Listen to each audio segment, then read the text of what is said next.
Good evening everybody. स्वागत है आपका हमारे यूट्यूब चैनल commercepedia.com में। आज का हमारा फर्स्ट कंटेंट है इस चैप्टर का, जो कि फंडामेंटल ऑफ पार्टनरशिप फर्म के नाम से जाना जाता है। तो हमारा फर्स्ट कंटेंट है एसेंशियल फीचर्स और characteristics of partnership firm. The first feature is there must be at least 2 or more persons to constitute a partnership form of business. According to this provision, there must be at least 2 persons to form a partnership form of business, and all such persons must be competent to contract. That is the basic prerequisites to constitute a partnership form of business. तो यहाँ पे सबसे पहले जो हो गया minimum requirement 2 persons। ठीक है, ये फर्स्ट प्रोविज़न बताता है कि हमारा पार्टनरशिप फर्म को कंस्टिट्यूट करने के लिए there must be at least 2 persons होने चाहिए, और वो persons must be competent to contract. ये कॉम्पिटेंट टू कॉन्ट्रैक्ट क्या होता है, तो मैं इसके रिगार्डिंग मैं आगे आपको समझाऊंगा कि what is the real meaning of competent to contract. तो देखिए कि what is person competent to contract, कौन से पर्सन्स होते हैं जो कॉम्पिटेंट टू कॉन्ट्रैक्ट के लिए एलिजिबल, मतलब कॉन्ट्रैक्ट करने के लिए एलिजिबल होते हैं। तो first, the person who actually attain the age of majority. Age of majority equal to that means 18 years. Minimum 18 years तो होने ही चाहिए, ज़्यादा भी हो तो नो प्रॉब्लम, लेकिन लेस दैन 18 ईयर्स नहीं होने चाहिए। क्यों? क्योंकि लेस दैन 18 ईयर्स होने से वो माइनर्स कहलाते हैं। क्या कहलाते हैं? Minors. And minors are not eligible, not competent to contract, not competent to contract। ठीक है, सो फर्स्ट हमारा क्राइटेरिया है to be a competent to contract, that is the minimum that is the attain the age of majority, that means 18 years के होने चाहिए। Second criteria हमारा है ease of sound mind। The person who competent to contract, that person must be must having the sound mind। उसके पास एक sound judgement के लिए, एक रेशनल डिसीजन मेकिंग करने के लिए उनके पास एक साउंड माइंड का होना ज़रूरी है। Third is the person who is not disqualified by any law to which he is concerned। मतलब लॉ के द्वारा डिसक्वालीफाइड नहीं किया गया हो। यहाँ पे person who actually competent to contract का मतलब आपको समझ में आ गया कि कौन पर्सन जो होंगे वो कॉम्पिटेंट टू कॉन्ट्रैक्ट होंगे, वो ये 3 क्राइटेरिया से, 3 कंडीशन से फुलफिल हो जाते हैं। लेकिन यहाँ पे एक नया टर्म हमारे पास आया है, दैट इज़ साउंड माइंड। ये साउंड माइंड एक्चुअली में क्या होता है? और दूसरा हमारा है person who is not disqualified by any law to which he is concern.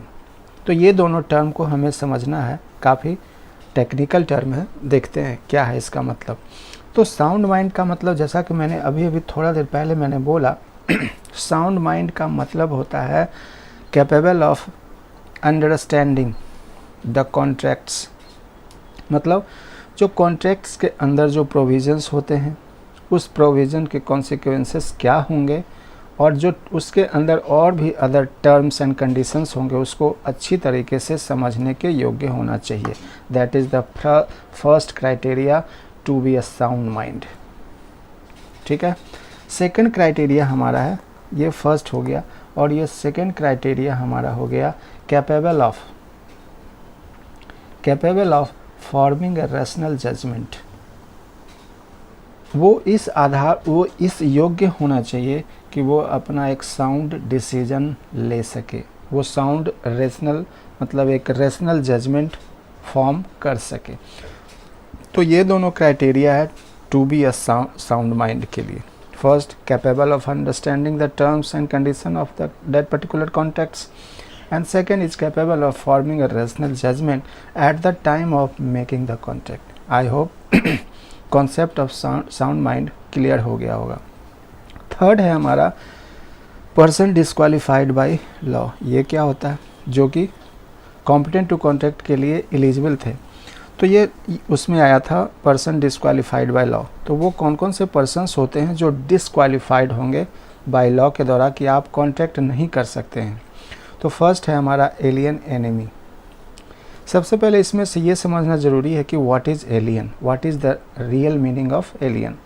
So all persons other than Indian citizens के अलावा जितने भी पर्सन हैं, वो जितने भी जिसको जो अदर कंट्री में रहने वाले हैं, जिसकी नागरिकता इंडियन नहीं हो, वो एलियन कंसीडर किए जाते हैं। लेकिन एलियन का जो कॉन्सेप्ट है, उस एलियन के कॉन्सेप्ट में एक आगे फर्दर जो क्लासिफिकेशन किया गया है वो है एलियन फ्रेंड भी हो सकते हैं और एलियन एनिमी भी हो सकते हैं। एलियन फ्रेंड कौन? जिस देश के साथ हमारी अर्थात हमारे इंडियन गवर्नमेंट की रिलेशन अच्छे हों, जिसके साथ हमारे रिलेशन अच्छे हों, पीस हो, काफ़ी अच्छा एटमॉस्फेयर हो, सो दैट के बिजनेस कर सकें, उसे कहते हैं एलियन फ्रेंड। इसके उल्टा जो हो गया, जिस देश के साथ हमारे राजनीतिक संबंध, चाहे डिप्लोमेटिक संबंध, जो कह लीजिए, बिजनेस इकोनॉमिक लेवल पे जिस प्रकार का भी हो, या फिर कुछ और क्राइटेरिया जो किसी सोवरीन कंट्री के लिए एलिजिबल होते हैं, वो उसमें फुलफ़िल नहीं करते हैं, तो वो हमारा हो गया एलियन एनिमी। मतलब सिंपली कहें तो जिस देश के साथ हमारा अच्छे संबंध नहीं है, that is your alien enemy.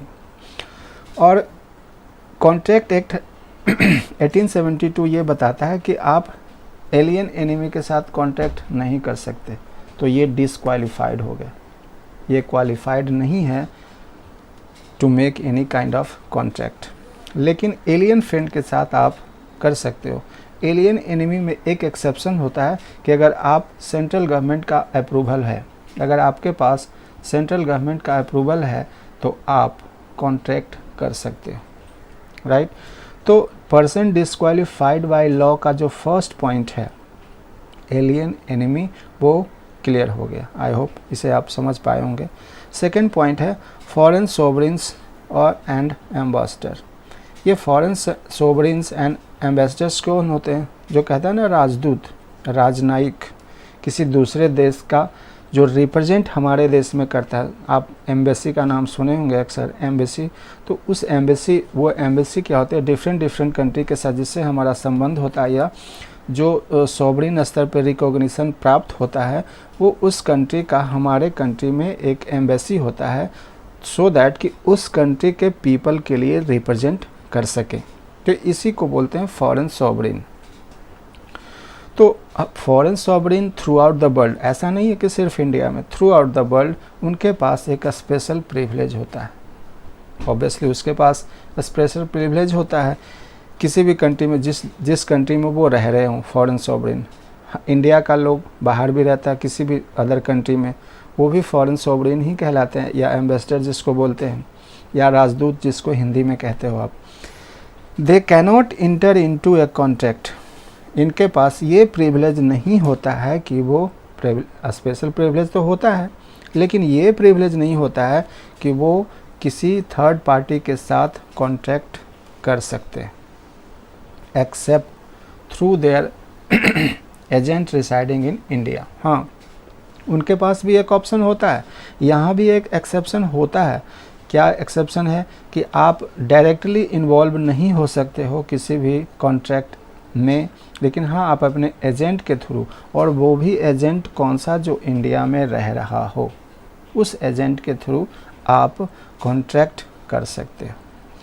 तो according to person disqualified by law, foreign sovereign and ambassador भी डिस्क्वालीफाइड होते हैं, हालांकि उनके पास एक्सेप्शन होता है, वो मैंने आपको क्लैरिफाई कर दिया। थर्ड पॉइंट है एक कन्विक्टेड पर्सन।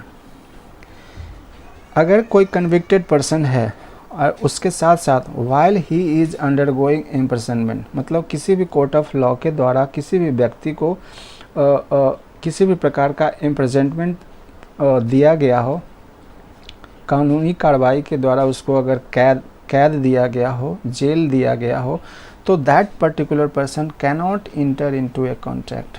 मतलब ये भी पर्सन जो कन्विक्टेड पर्सन्स हैं, जो हमारा थर्ड पॉइंट है, वो भी एलिजिबल नहीं होता है किसमें, टू कॉम्पिटेंट अ कॉन्ट्रैक्ट। मतलब कॉम्पिटेंट टू कॉन्ट्रैक्ट हमारा जो मेन टॉपिक है, पर्सन कॉम्पिटेंट टू कॉन्ट्रैक्ट, मतलब जो डिसक्वालीफाइड नहीं हो। और डिसक्वालीफाइड कौन होते हैं, फर्स्ट एलियन एनिमी, दूसरा फॉरेन सॉवरेन्स, थर्ड हो गया किसी भी कोई भी कन्विक्टेड पर्सन। ठीक है, तो ये convicted person is not eligible to make any kind of contract with someone else. Fourth point है हमारा प्रोफेशनल पर्सन्स। हमारे प्रोफेशनल पर्सन्स जो एवरेज, जैसे कहते हैं ना बैरिस्टर, एडवोकेट जो होते हैं, who has got himself enrolled as an advocate of Indian High Court can sue his clients for his for his fees। मतलब फीस के लिए होता है ना, फीस लेते हैं on the behalf of client, वो अपना पक्ष रखते हैं कोर्ट में, सो दैट कि वो अपना क्लाइंट अपना पक्ष रख सकें। कानूनी प्रक्रिया है, आप जानते ही होंगे कि वो अपना जो बैरिस्टर होता है वो अपने फीस के लिए क्लाइंट पे सू कर सकता है, मतलब वो लीगल एक्शन ले सकता है अगर उसको फीस आउटस्टैंडिंग हो, बकाया हो तो, और अगर ना मिलने का चांसेस हो, provided that particular person must be registered according to bar council act 1927। मतलब उसका रजिस्ट्रेशन होना चाहिए बार काउंसिल एक्ट 1927 के according.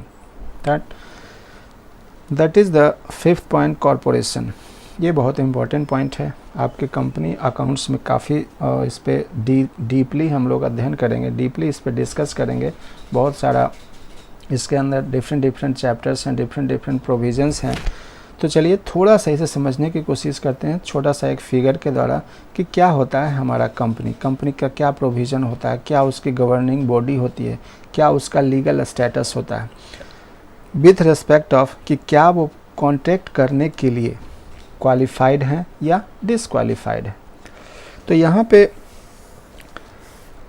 Corporation include registered company, okay, local bodies and city corporation. चलिए ये थोड़ा सा हार्ड टेक्निकल वर्ड हो गया, थोड़ा इजी समझते हैं। Corporation means incorporate, any kind of incorporate body या रजिस्टर्ड कंपनी, जो कंपनी रजिस्टर्ड हो एज पर कंपनीज एक्ट 2013। तो कंपनी का जो लीगल स्टेटस क्या होता है, कंपनी के जो लीगल एस्पेक्ट्स क्या होते हैं, वो उसका जो पहचान किस प्रकार का होता है वो समझते हैं। तो company having a status of separate legal entity. Separate legal entity के बारे में मैंने पहले ही फर्स्ट क्लास में समझा रखा है। अगर किसी को देखना हो तो वो फर्स्ट क्लास का लिंक मैं डिस्क्रिप्शन में प्रोवाइड कर दूंगा, सो दैट कि आपको वो कंसेप्ट की क्लैरिटी हो जाए। तो रजिस्टर्ड कंपनी की जो स्टेटस होती है वो होती है सेपरेट लीगल एंटिटी की। और सेपरेट लीगल एंटिटी का मतलब क्या होता है, what kind of meaning actually behind of that particular word separate legal entity, right. तो ये सेपरेट लीगल एंटिटी होने का मतलब है कि company acquired the property in its own name, मतलब अपने नाम का, कंपनी अपने नाम की प्रॉपर्टी ओन कर सकती है, परचेज कर सकती है। सेकंड पॉइंट है, to be a separate legal entity के लिए company can make transactions for its own business, वो अपने बिजनेस के लिए ट्रांजैक्शंस कर सकती है। ठीक है, तो फर्स्ट पॉइंट हमारा हो गया, कंपनी अपने नाम की प्रॉपर्टी अक्वायर कर सकती है। सेकंड हो गया, company can make transactions for its own business. Third point हो गया, capable of suing and being sued, मतलब या कंपनी किसी पे क्लेम कर सकती है या कंपनी पे कोई अदर बंदा उस पर क्लेम कर सकता है अगर किसी भी प्रकार का प्रोविज़न या लॉ का ब्रीच हुआ हो। जैसे कंपनी किसी पे लीगल आस्पेक्ट्स के रिगार्डिंग वो किसी पे क्लेम कर सकता है, मतलब उस पर केस फाइल कर सकता है। सिंपली बोलें तो कंपनी किसी पे केस फाइल कर सकता है और कंपनी पे भी कोई अदर पर्सन उस पर क्लेम कर सकता है। तो कंपनी का जो लीगल स्टेटस है, सेपरेट लीगल एंटिटी, और सेपरेट लीगल एंटिटी का मतलब ये 3 पॉइंट से समझ में आता है कि what is the actually meaning behind the word separate legal entity. अब है कि कंपनी अर्थात कॉरपोरेशन, जो हमारा पॉइंट है 5th नंबर पॉइंट, कि कॉरपोरेशन अर्थात ये रजिस्टर्ड कंपनी या any kind of body incorporate, company का गवर्निंग बॉडी क्या होता है, कंपनी क्या होता है, उसके ऊपर कौन इसको रूल्स एंड रेगुलेट करता है, इसको कौन एडमिनिस्ट्रेशन प्रोवाइड करता है, ये किसकी प्रोविज़न इस पे बाध्य होती है, इस पे ऑब्लिगेशन इस पे लगता है कि आप कंपनी एक्ट, कंपनी जो आप चला रहे हो, कंपनी फॉर्म ऑफ बिजनेस जो आप चला रहे हो, वो उसके ऊपर कौन एपेक्स बॉडी है। सिंपली बोलें तो इसकी जो एपेक्स बॉडी है, जहाँ से इसके लिए कंपनी फॉर्म ऑफ बिजनेस के लिए रूल्स एंड रेगुलेशन बनता है, वो कौन कौन सी बॉडी होती है। तो फर्स्ट आप जानते ही हो, कंपनीज एक्ट 2013 ये एपेक्स बॉडी है। कंपनी फॉर्म ऑफ बिजनेस के लिए जितना भी प्रोविजंस, जितना भी रूल्स एंड रेगुलेशन, जो कुछ भी आप कह लो, वो कंपनीज एक्ट 2013 के अकॉर्डिंग ही तय होती है। या amendment, after amendment company 30 amendment होता रहता है, अक्सर होता रहता है, बहुत सारा अमेंडमेंट होता है। तो खैर ये यहाँ लॉ का पार्ट नहीं है, इसलिए मैं यहाँ डिटेल्स में नहीं जाना चाहता। मैं सिंपली ये समझाने की कोशिश कर रहा हूँ कि कंपनी फॉर्म ऑफ बिजनेस के लिए जो रजिस्टर्ड कंपनी है, उस कंपनी को गवर्निंग, उस कंपनी की गवर्निंग बॉडी होती है, एपेक्स बॉडी होती है कंपनीज एक्ट 2013। सेकेंड जो होता है गवर्निंग बॉडी, वो होता है memorandum of association. Memorandum of association actually में क्या है, तो मेमोरेंडम ऑफ एसोसिएशन एक कॉन्स्टिट्यूशनल डॉक्यूमेंट, मतलब आप ये कह लें कि कंपनी फॉर्म ऑफ बिजनेस का संविधान जो होता है, संविधान कंपनी फॉर्म ऑफ बिजनेस का, वो होता है मेमोरेंडम ऑफ एसोसिएशन। इसीलिए मैंने यहाँ पे बोला कि memorandum of association is a constitutional document. Third point है आर्टिकल ऑफ एसोसिएशन, मतलब कंपनी की थर्ड गवर्निंग बॉडी, जिससे कंपनी गवर्न होता है, जिससे कंपनी रूल्स एंड रेगुलेट तय होता है, वो होता है article of association. Article of association क्या होता है, तो आर्टिकल ऑफ एसोसिएशन भी एक डॉक्यूमेंट है, एक कॉन्स्टिट्यूशनल डॉक्यूमेंट ही है जो डिटरमिन करता है working affairs of A company. Working affairs, वो किस तरीके से काम करेगा, वो डिटरमिन करता है आर्टिकल ऑफ एसोसिएशन। लेकिन कंपनी की जो होल कितनी पावर है, वो कितने उसका जो पावर का लिमिटेशन है, कहाँ तक वो जा सकता है, वो डिटरमिन करता है मेमोरेंडम ऑफ एसोसिएशन। मतलब कोई भी कंपनी अपने मेमोरेंडम ऑफ एसोसिएशन, जो उसका खुद का कॉन्स्टिट्यूशनल डॉक्यूमेंट होता है, उसके बियॉन्ड जा ही नहीं सकती। हाँ, वो एक अलग प्रोसेस है कि यहाँ पे इसका अमेंडमेंट होता है, लेकिन मैं वहाँ पे जाने की, मैं अभी लॉ नहीं पढ़ा रहा, जैसा कि मैं अकाउंट्स की क्लास दे रहा हूँ, तो यहाँ पे अभी उसकी ज़रूरत नहीं है कि वो डिटेल्स मैं आपको प्रोवाइड करूँ। लेकिन हाँ, यहाँ पे जो रजिस्टर्ड कंपनी की governing body, apex body, companies act, constitutional document, memorandum of association और वर्किंग अफेयर्स को मैनेज करने आर्टिकल ऑफ एसोसिएशन होता है। तो ये 3 बॉडी है जो जिसके अकॉर्डिंग कंपनी की वर्किंग अफेयर्स या जो भी कुछ कह लो, उसका स्ट्रक्चर जो कुछ भी कह लो, वो डिटरमिन होता है। ठीक है, तो यहाँ कॉरपोरेशन के रिगार्डिंग मैंने आपको बता दिया कि व्हाट इज़ कॉरपोरेशन। लेकिन मुद्दा था हमारा, क्या कॉरपोरेशन डिसक्वालीफाइड है, कॉम्पिटेंट टू कॉन्ट्रैक्ट के लिए एलिजिबल है या नहीं है। तो हाँ जी, मैंने बताया कि अगर मेमोरेंडम ऑफ एसोसिएशन के बियॉन्ड कोई ऐसा प्रोविजंस है, बियॉन्ड के मेमोरेंडम ऑफ एसोसिएशन से बियॉन्ड जाके कोई कंपनी अगर काम करती है, कॉन्ट्रैक्ट करती है, तो वहाँ पे एलिजिबल नहीं होगा। लेकिन हाँ, within the memorandum of association and article of association a company make a contract with someone else as per provision given in companies act 2013। मतलब इन तीनों गवर्निंग बॉडी के बियॉन्ड वो कंपनी जा ही नहीं सकती। अगर वो जाती है तो दैट मीन्स वो वहाँ पे एलिजिबिलिटी उसकी ब्रीच होती है और वो कॉन्टैक्ट करने के लिए एलिजिबल नहीं होते हैं। तो क्रक्स ये है कि अगर मेमोरेंडम ऑफ एसोसिएशन किसी कॉन्टैक्ट को अलाउ करती है, किसी बिजनेस अफेयर्स को अलाउ करती है, तो कंपनी कॉन्टैक्ट कर सकती है, अदरवाइज नहीं कर सकती, राइट। एक लास्ट पॉइंट है हमारा, बड़ा इंपॉर्टेंट और सिंपल पॉइंट्स है, इंसॉल्वेंट। कोई भी इंसॉल्वेंट पर्सन जो डिक्लेयर्ड बैंकरप्ट हो, डिक्लेयर्ड इंसॉल्वेंट हो, वो कॉन्ट्रैक्ट नहीं कर सकता है। मतलब एनी इंसॉल्वेंट का मतलब, insolvency means the person who actually declared as insolvent और bankrupt means that particular person is not fulfill his financial obligation, तभी तो डिक्लेयर्ड इंसॉल्वेंट हुआ। मतलब अगर कंपनी कोई पर्टिकुलर पर्सन है, जैसे कोई मिस्टर ए है, इसने कोई लोन ले लिया, ठीक है, लोन लिया और रीपे नहीं कर पाया, रीपे नॉट, तो जिससे भी आपने लोन ले रखा होगा ये मिस्टर ए, वो कोर्ट ऑफ लॉ में जाएगा और कोर्ट उसको एक लीगल कानूनी कार्रवाई के तहत अगर एक ऑप्शन देगा कि आप अपने लोन को पे ऑफ कीजिए, अदरवाइज आपकी प्रॉपर्टी सीज होगी और आपको डिक्लेयर्ड इंसॉल्वेंट किया जाएगा। तो ये जो इंसॉल्वेंट पर्सन होते हैं वो उनका जो कानून उनके जो अपने एसेट्स पे जो एकाधिकार होता है, पावर्स, जो उसका जो एसेट्स जो होते हैं, उसकी संपत्ति होती है, उसके राइट्स को सीज कर लिया जाता है और इस बिहाफ पे वो कॉन्ट्रैक्ट करने के लिए एलिजिबल नहीं होते। सपोज कीजिए कि कोई मिस्टर ए है, अपना प्रॉपर्टी सेल करना चाहेंगे और इस पे बैंकरप्ट का प्रोसीजिंग हो चुका है, तो वो अपनी प्रॉपर्टी सेल नहीं कर सकते हैं, वो कॉन्ट्रैक्ट नहीं कर सकते हैं विद समवन एल्स। क्यों? क्योंकि वो इंसॉल्वेंट हो चुके हैं और कानून कहता है कि आप कॉन्ट्रैक्ट नहीं कर सकते हो, किसी प्रकार का ट्रांजैक्शंस नहीं कर सकते हो, राइट।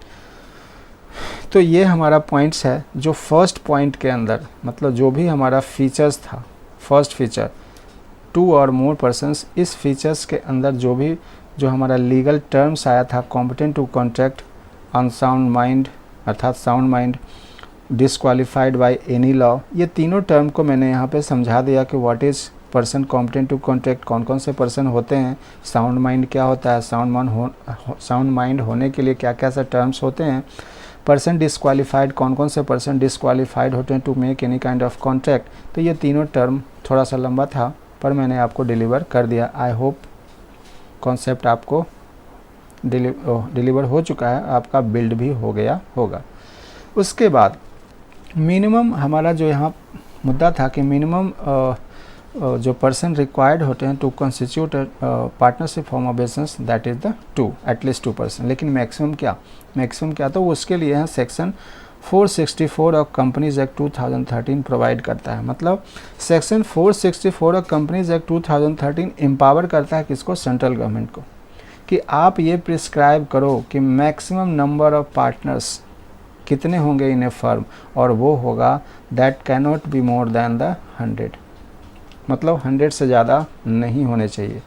मतलब सेक्शन 464 एम्पावर करता है सेंट्रल गवर्नमेंट को कि आप प्रिस्क्राइब करो कि मैक्सिमम जो नंबर ऑफ पार्टनर्स है वो 100 से ज़्यादा नहीं होना चाहिए। But central government has prescribed maximum number of partners in a firm to be 50 as per rule 10 of companies miscellaneous rules 2014। तो मैक्सिमम नंबर ऑफ पार्टनर्स कितने हो गए, मैक्सिमम नंबर ऑफ पार्टनर्स 50 हो गए, ठीक है, 50। तो ये आपका यहाँ पे आपका जो है MCQ भी तैयार हो जाएगा, इससे MCQ आता है, ठीक है।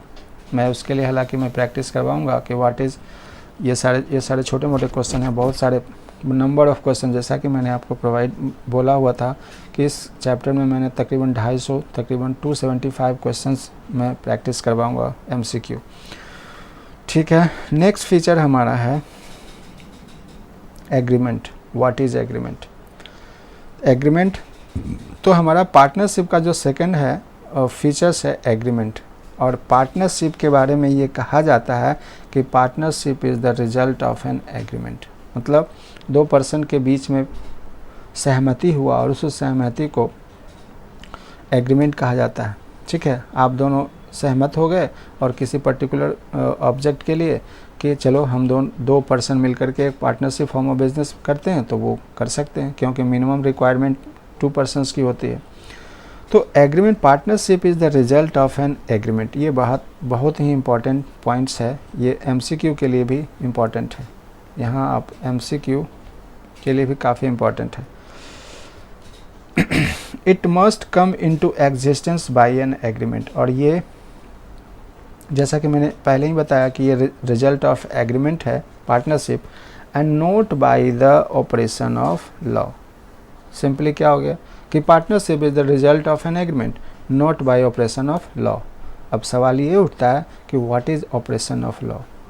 तो कोई भी एग्जिस्टिंग प्रिंसिपल या रूल्स एंड रेगुलेशन जिस पे ऑटोमेटिकली लागू हो जाता है, जो उसके राइट्स एंड लायबिलिटी को क्रिएट करता हो या डिटरमिन करता हो, that is the operation of law. जैसे यहाँ पे एक एग्जांपल दिया गया है, on the contrary a Hindu undivided family comes into existence by operation of law. मतलब Hindu undivided family HUF comes into existence by operation of law. वो कैसे?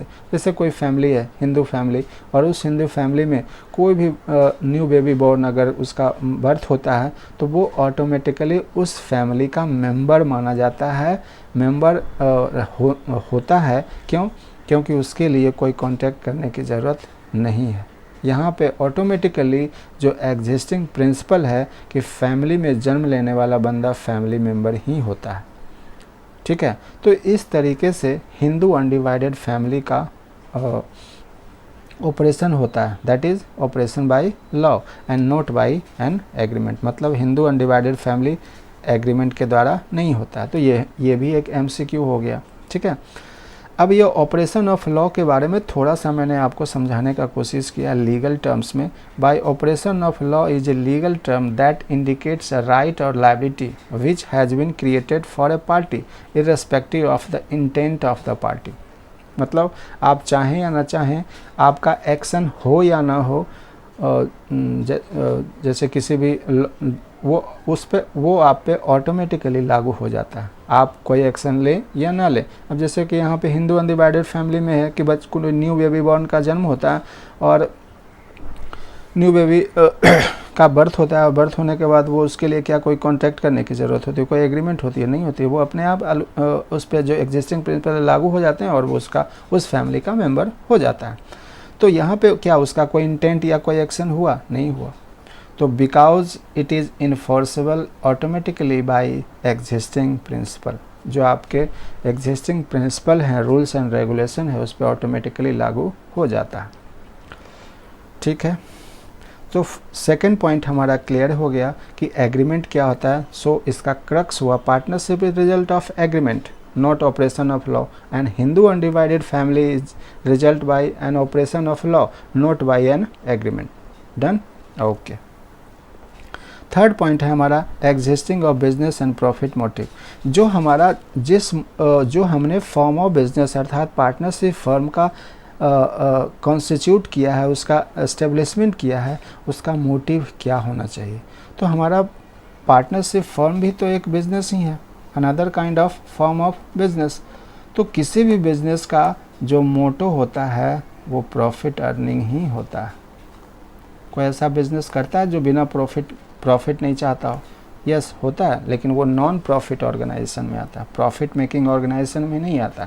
और ये हम जो पार्टनरशिप फॉर्म ऑफ बिजनेस है वो प्रॉफिट मेकिंग ऑर्गेनाइजेशन के अंदर आता है, अर्न प्रॉफिट। तो पार्टनरशिप फर्म का मोटिव क्या होना चाहिए? To earn profit. ठीक है, तो existing of business and profit motive होने चाहिए। तो जो हमने बिजनेस बनाया है वो उस बिजनेस का मोटो क्या होना चाहिए? Earning profit. एंड इसके अंदर एक और इम्पॉर्टेंट पॉइंट है, a joint ownership of some property. Joint ownership of some property by itself cannot be called a partnership. मतलब 2-3 बंदे एक प्रॉपर्टी को खरीद लिए, 2-3 मिलकर, तो क्या वो पार्टनरशिप होगी? बिल्कुल नहीं, वो एक जॉइंट ऑनरशिप कहलाएगी, लेकिन पार्टनरशिप फॉर्म ऑफ बिजनेस का निर्माण उससे नहीं होता। 4th पॉइंट हमारा है शेयरिंग ऑफ प्रॉफिट्स। मतलब जो हमने जिस बिज़नेस का हमने एग्जिस्टेंस किया है, जिसका एग्जिस्टेंस हुआ है, उस बिज़नेस का मोटो तो पता चल गया कि मोटिव क्या होना चाहिए, प्रॉफिट मेकिंग, लेकिन उस प्रॉफिट का क्या करोगे? तो दैट प्रॉफिट और loss must be shared between partners. जो उनके पार्टनर्स हैं उसके बीच उसका बंटवारा होना जरूरी है। तो sharing of profit is another kind of feature of partnership form of business. The agreement between the partners must be aimed at sharing the profits of the business. ठीक है। If some persons join hands to run some charitable activity, ये important point है, यहाँ पे थोड़ा सा emphasise करने की ज़रूरत है। If some persons join hands to run some charitable activity, is it considered as a profit making organization or partnership firm? No, it will not be called partnership.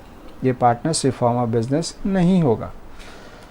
Further, if a partner is deprived of his right to share the profits of the business, he cannot be called a partner. सीधी सी बात है कि अगर partnership form of business का निर्माण हुआ तो उसमें partners तो होंगे। अब पार्टनर्स होंगे तो पार्टनर्स का मोटिव, उस बिजनेस का मोटिव क्या होगा? प्रॉफिट। और प्रॉफिट का क्या होगा? तो प्रॉफिट का शेयर होगा। मतलब ऐसा एक राइट्स एक हिडन दिखाई दे रहा है कि हर एक पार्टनर का अधिकार है उस प्रॉफिट को उस प्रॉफिट में अपना शेयर लेने के लिए। ठीक है। और कोई उसके राइट्स को इग्नोर नहीं कर सकता है। But it is not necessary that all the partners should share the loss also. ऐसा ज़रूरी नहीं है कि सारे पार्टनर्स उस लॉस को शेयर करें। कभी कभी कुछ ऐसे टाइप्स ऑफ पार्टनर्स आएंगे जो आगे मैं आपको पढ़ाऊँगा।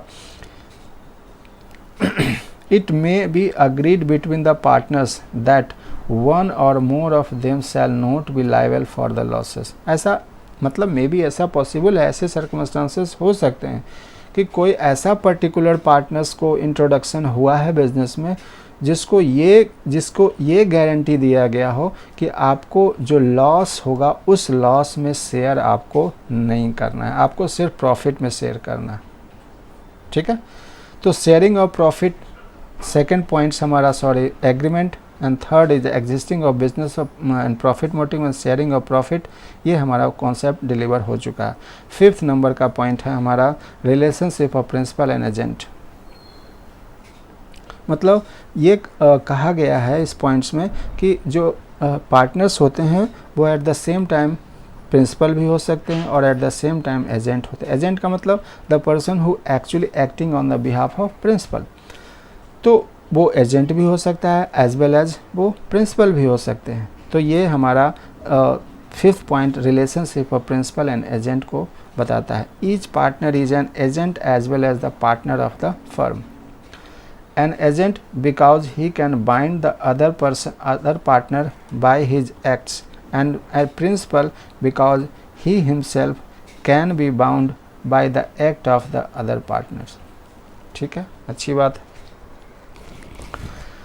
6 नंबर का पॉइंट है business carried on by all or any of them acting for all.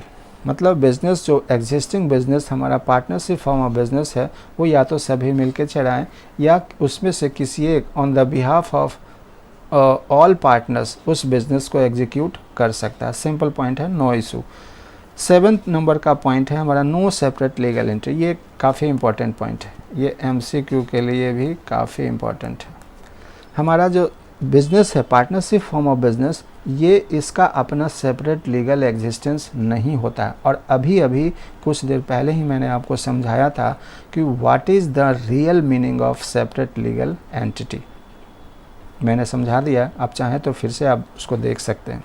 So partnership firm के लिए ऐसा कहा गया है कि पार्टनरशिप फर्म के पास अपना सेपरेट लीगल स्टेटस नहीं होता है। मतलब पार्टनर्स और पार्टनरशिप फॉर्म ऑफ बिजनेस दोनों एक ही होते हैं। कुछ भी गड़बड़ी होगा तो आप इस लीगल स्टेटस के पीछे छिप नहीं सकते। क्यों? क्योंकि पार्टनरशिप फर्म की लीगल स्टेटस होती ही नहीं, सेपरेट लीगल एंटिटी होती ही नहीं है।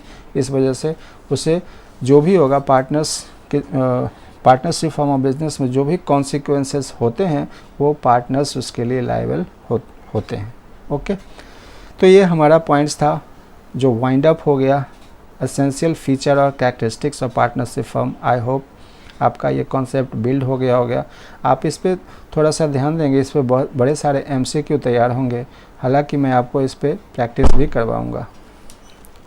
अनदर कंटेंट है हमारा rights of partner. Simple point है, इसमें कोई ऐसा इशू नहीं है। इसमें एक ही पॉइंट्स है जो ज़्यादा इम्पॉर्टेंट है, अदरवाइज़ हालांकि सारे पॉइंट्स इम्पॉर्टेंट ही होते हैं, लेकिन MCQ पर्सपेक्टिव से ये पॉइंट आपका बहुत ज़्यादा इम्पॉर्टेंट है। ठीक है, चलिए जब आएगा तो मैं आपको बोलूँगा। Every partner has right to share the profit and loss of the business. हाँ जी, बिल्कुल सही है। सभी पार्टनर का अधिकार है कि वो उस बिज़नेस में अपना शेयर ले सके। सेकेंड पॉइंट है every partner has right to take part in the conduct of the business. वो बिजनेस के वर्किंग अफेयर्स में अर्थात conduct of that particular business में अपना योगदान दे सकता, कंट्रीब्यूशन दे सकता है। Third point, every partner has right to be consulted in the matter related to partnership form of business. मतलब अगर कोई मैटर्स है, अगर कोई अफेयर्स किसी के साथ बिजनेस डील होना है तो सभी पार्टनर्स से उसकी ओपिनियन ली जाएगी, बात की जाएगी, कंसल्ट किया जाएगा, सो दैट कि सभी अपना ओपिनियन फॉर्म कर सके। Every partner has right to inspect and have a copy of books of account. सभी पार्टनर को अधिकार है कि जो कंपनी के जो वर्किंग अफेयर्स होते हैं उसका जो रिकॉर्डिंग होता है, बुक्स ऑफ अकाउंट्स में रिकॉर्डिंग होता है, उसको इंस्पेक्शन कर सकता है और उसकी एक कॉपी अपने पास रख सकता है। Every partner has right to disallow the admission of a new partner. New partner के एडमिशन होगा या नहीं होगा ये सभी का अधिकार है। अगर कोई किसी पार्टनर चाहे तो वो डिसअग्री हो सकता है, no issue. Every partner is the joint owner of the partnership property. That is another perspective of MCQs।